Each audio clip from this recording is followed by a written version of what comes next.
Imagine for a second that a new millennium started today, a world where your whole sense of age gets, well, compressed, a world where hitting 100 years old still feels like you're in the prime of your youth. Now, this sounds like pure science fiction, I know, but today we're going to dig into an ancient blueprint that suggests this was once a forgotten reality.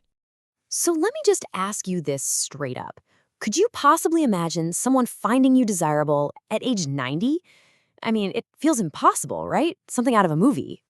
But what if I told you that in this ancient text we're looking at, this wasn't just some wild speculation? It was actually presented as a recorded historical reality. Get this.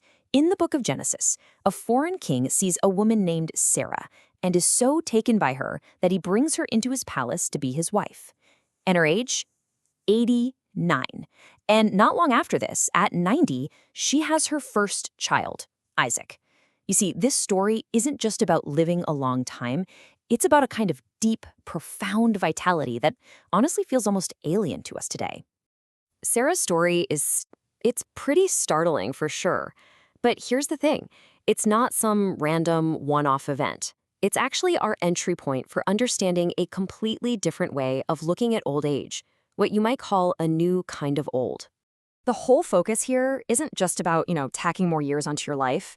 It's about pumping more life into those years. It's this idea of living stronger with real purpose and vigor, way, way into what we think of as old age.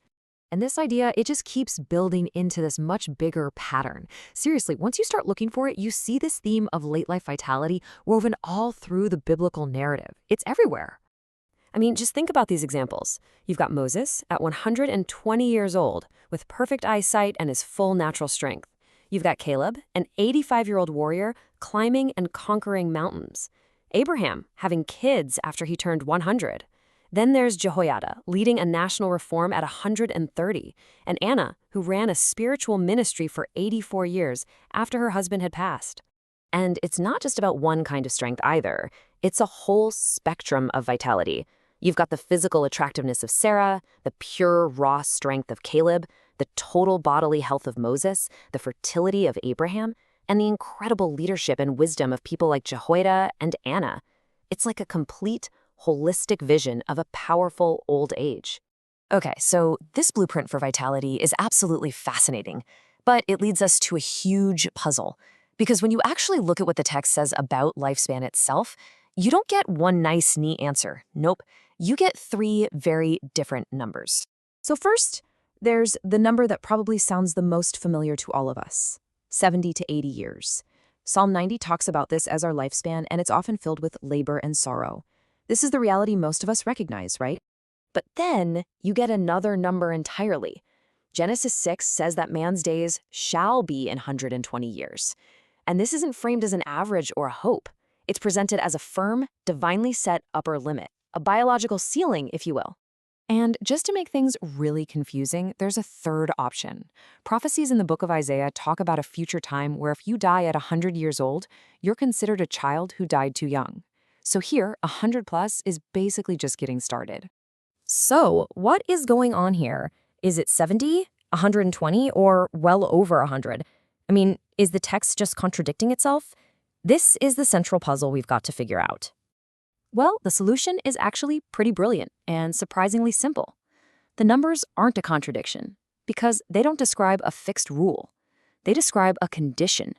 Each number applies to a different spiritual state of the world. So we have to stop thinking about lifespan as this one single fixed number. Instead, this blueprint presents it as a system with three different layers, and each one is directly tied to the spiritual health of creation at different points in its history. Okay, so here's how it breaks down. First, you've got 70 to 80 years.